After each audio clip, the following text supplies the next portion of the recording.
పేదవాడి పక్షాన నిలబడతాం, ప్రజా గొంతుకై నినదిస్తాం. వాయిస్ ఆఫ్ వాయిస్లెస్, తెలుగువారి మనస్సాక్షి సాక్షి టీవీ. సాక్షి టీవీ ప్రసారాల కోసం మీ స్థానిక కేబుల్ ఆపరేటర్ను వెంటనే సంప్రదించండి. అసలే అక్కడి వారంతా భూముల్ని కోల్పోయారు. ప్రభుత్వం ఇచ్చిన పరిహారమే వారి ఆధారమైంది. ఆ నిర్వాసితుల వద్ద ఉన్న కొద్ది డబ్బుపై కన్నేశాడో మోసగాడు. లేని ఆశలు కల్పించాడు. నిర్వాసితుల వద్ద సొమ్మంతా సేకరించాడు. 1 కాదు 2 కాదు, ఏకంగా 150 కోట్లు కాజేశాడు. అమాయక ప్రజలకు కుచ్చుటోపి పెట్టాడు. ఇస్తా అనుకుంటూ వచ్చిన కానీ మా పైసలు ఇవ్వలేదు. కొట్టే దొంగని కానకుండా కలిసే పావును కానకుండా భూతాలు వినబెట్టి చేసిన పైసలు సార్. మా లంగ సొమ్ము కాదు, దొంగ సొమ్ము కాదు. మీకు అందరికి నమస్కారం. ప్రాణం పోతుందంటే కూడా పని చేసిన పైసలు అవి. ఒకటి లంగ సొమ్ము, దొంగ సొమ్ము, మాటల మీద తెచ్చుకున్న సొమ్ములు కావు. ఇవాళ నాకు 2 పిల్లలు, నాకు బోర్డు లేడా, నా పరిస్థితి ఏంది? భూములు లేవా, మా పరిస్థితి ఏంది? రెక్కలు ముక్కలు చేసి కూడబెట్టుకున్న సొమ్మును అధిక వడ్డీ ఆశ చూపి కొల్లగొట్టాడు మోసగాడు. ఇప్పుడు చేతిలో చిల్లిగవ్వలేదు.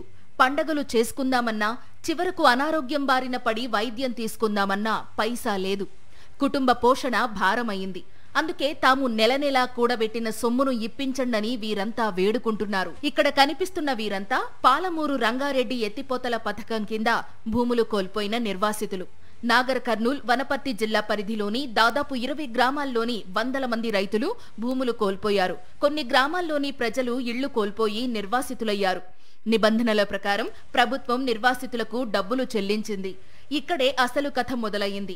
ముంపు గ్రామమైన నాగపూర్ గ్రామానికి చెందిన సాయిబాబా అనే వ్యక్తి తన కుటుంబ సభ్యులతో కలిసి నాగర్ కర్నూల్లో ఓం శ్రీ సాయిరాం పేరుతో 1995 నుంచి ఎలాంటి అనుమతులు లేకుండా ప్రైవేట్ ఫైనాన్స్ సంస్థను ప్రారంభించారు.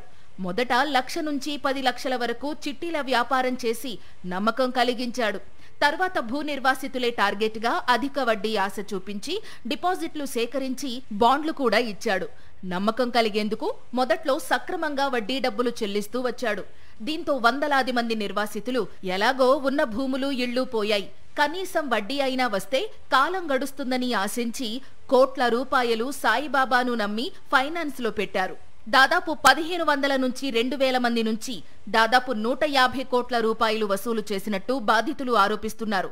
వచ్చిన డబ్బులతో సాయిబాబా తన కుటుంబ సభ్యులు, మిత్రులతో కలిపి రియల్ ఎస్టేట్ వ్యాపారం చేసినట్టు స్థానికులు చెబుతున్నారు. తీరా 2021లో సదరు ఫైనాన్స్ బోర్డు తిప్పేశాడు. దీంతో దాచిన డబ్బుల కోసం గడిచిన 4 ఏళ్లుగా బాధితులు పడరాని పాట్లు పడుతున్నారు. పోలీసులకు ఫిర్యాదు చేశారు. ధర్నాలు నిర్వహించారు. ప్రజాప్రతినిధులకు మొరపెట్టుకున్నారు. కానీ వీరి రోదన అరణ్య రోదనే అవుతోంది. జాయితాన పెట్టినాం, 2 రూపాయల వడ్డీలాగా ఇస్తున్నాడు. మా బీద పరిస్థితికు మేము ఏంటంటే మాకు అవసరానికి ఇస్తాడని మేము పెట్టినాం. మా అవసరానికి ఇస్తాడు కాబట్టి అన్నందుకే మేము పెట్టినాం. మీకు అందరికి నమస్కారం. మా పైసలు ఇవ్వాలి సేటు ఈడ పెట్టుకుంటే అవసరానికి ఇస్తాడు అన్నందుకే పెట్టినాం సార్. మా బుద్ధి తక్కువ అయింది, మేము పెట్టినాం. ఎట్లనో ఇప్పుడు బాధార్ల పాలైనాం. సాకానికే మొగడు లేడా, చేసుకోనికే మాకు బీబీ షుగర్లు వస్తున్నాయి. ఇంత వేజలకు బీబీ షుగరా? మా పిల్లల గురించి మేము బతకాలే కదా.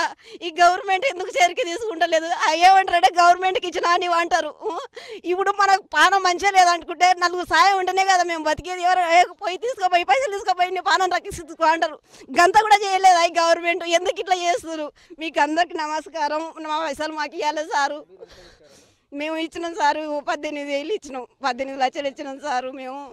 కాబట్టి అవి లంగ సొమ్ము కాదు, దొంగ సొమ్ము కాదు. మా పైసలు మేము రెక్కలుగా కష్టం చేసిన. నా భర్త చనిపోయాడు, ప్రాణం పోతుందంటే కూడా పని చేసి ప్రాణం ఇచ్చినాం సార్ మేము. మా పైసలు మాకు ఇప్పియండి. ఫైనాన్స్ లో పెట్టిన డబ్బులు తిరిగి రాక ఆందోళనతో చాలా మంది గుండె ఆగి చనిపోయారు. ఆడపిల్లల పెళ్లిళ్లు ఆగిపోయాయి. ఇళ్ల నిర్మాణాలు అర్ధాంతరంగా నిలిచిపోయాయని బాధితులు గగ్గోలు పెడుతున్నారు. తమకు న్యాయం చెయ్యాలని, లేకుంటే ఆత్మహత్యే శరణ్యమంటున్నారు. కొందరు వృద్ధులైతే తమకు నెలనెలా వచ్చే పెన్షన్ డబ్బుల్లోంచి కొంత దాచుకుని మరీ సాయిబాబా వద్ద నెలనెలా కట్టారు. ఇప్పుడు ఆ సొమ్మంతా చేతికందకుండా పోయిందని కన్నీరు మున్నీరవుతున్నారు. ఉన్న డబ్బులు పోయి కనీసం రోగం వస్తే ఆస్పత్రుల్లో చూయించుకునే పరిస్థితి లేదని మదనపడుతున్నారు.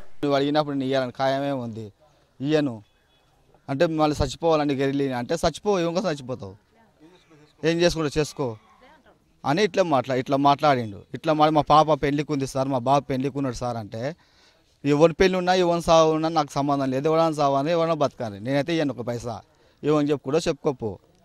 మళ్ళీ అట్టి భూమి అమ్మి మళ్ళీ పైసలు ఏం చేసిండు? ఎవరికి ఇచ్చిండు?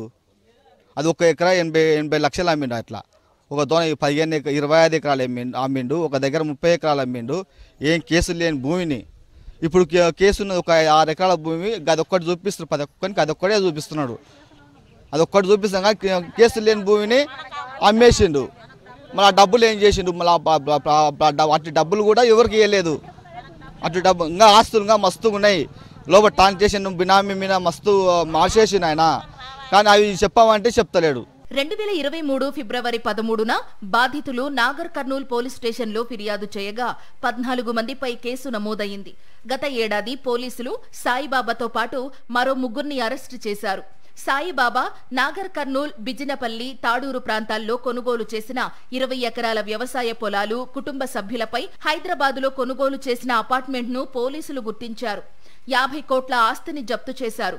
బాధితులకు న్యాయం చేసేందుకు పోలీసు శాఖ చర్యలు తీసుకుంటుందని నాగర్ కర్నూల్ డీఎస్పీ శ్రీనివాస్ యాదవ్ తెలిపారు. వైభవ్ గైక్వాడ్ రఘునాథ్ ఐపీఎస్ సార్ గారి ఆదేశాల ప్రకారంగా ఈ ప్రాపర్టీ అన్నిటిగా డిపాజిట్ చేసినటువంటి ప్రాపర్టీస్ అన్నీ కూడా ప్రభుత్వానికి మేము ఒక నివేదిక సమర్పించి వాటన్నిటిని కూడా సీజ్ చేసి కోర్టులో డిపాజిట్ చేయడం జరుగుతుంది. కోర్టు యొక్క డిసిషన్ ప్రకారంగా వాటన్నిటిని ఆస్తులన్నింటిని కూడా వేలం వేసిన తర్వాత ఈ బాధితులందరినీ కూడా సమాన భాగాలుగా మేము కోర్టు యొక్క ఆదేశాల ప్రకారం పంచడానికి ప్రయత్నం చేస్తాం. దీంట్లో ఎవరికి కూడా ఎటువంటి అనుమానం లేదు. బాధితులకు అందరికీ కూడా డబ్బులు ఇవ్వడానికి మా డిపార్ట్మెంట్ తరఫున మ్యాక్సిమం కృషి చేస్తూ ఉన్నాం. మా ఎస్పీ గారు ఈ కేసును ప్రత్యేకంగా తీసుకొని ప్రతిరోజు కూడా మానిటర్ చేయడం జరుగుతుంది. దాని కొరకని యాజ్ ఎర్లీ యాజ్ పాసిబుల్ బాధితులందరికీ కూడా మేము న్యాయం చేయడానికి ప్రయత్నం చేస్తామని. ఏళ్లు గడుస్తున్నా ఎలాంటి పురోగతి లేకపోవడంతో బాధితులు ఇటీవల హైదరాబాద్లో గళం విప్పారు. ఈ నెల 20 లోపు న్యాయం జరగకుంటే ఆందోళన బాట పడతామని హెచ్చరించడంతో మళ్లీ ఈ వ్యవహారం హాట్ టాపిక్ గా మారింది.